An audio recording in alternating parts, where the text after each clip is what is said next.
So this led you down kind of like this pricing arbitrage, understanding how to find profit through global talent. You know, I would say even just a couple years ago, it was kind of taboo to even talk about outsourcing or using international labor. But do you think COVID kind of, connected us more from a technology perspective and kind of made that not such a barrier? Yeah, Chris, exactly that's what happened. Because before, everybody's mentality was everybody has to be sitting right around me somewhere, right? At least in this building.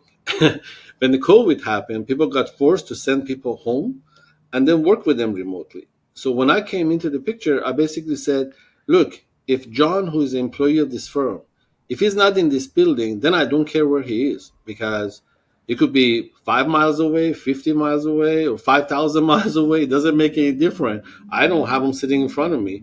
So Mm-hmm. I just got to learn how to work with that.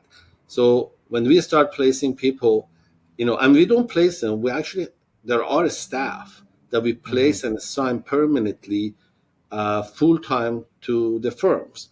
So I said, look, this person is in Philippines, this one is in Ecuador or Colombia.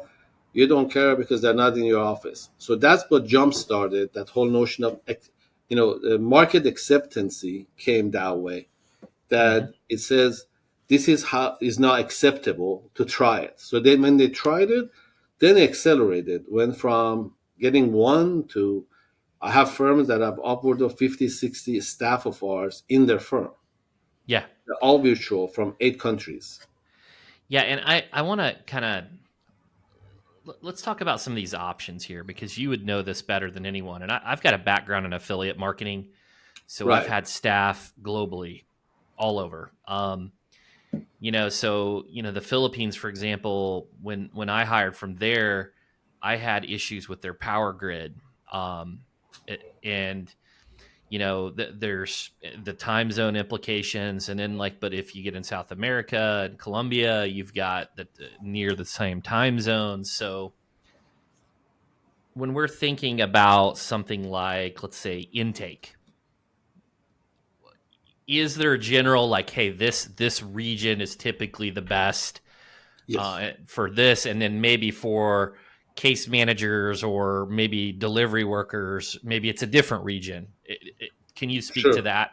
Absolutely. Most of the like that's basically the recipe of doing it properly. Just like what you said, is to analyze the demographic and analyze the matching of the positions to certain demographic. It's not just the country; it's also cities within the countries.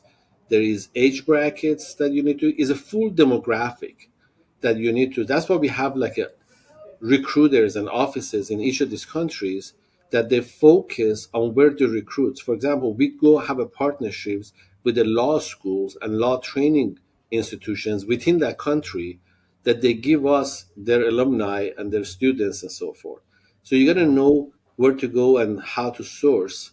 Like if you're doing like anything in a way of managing CRM for a law firm, you go to Mm-hmm. South America.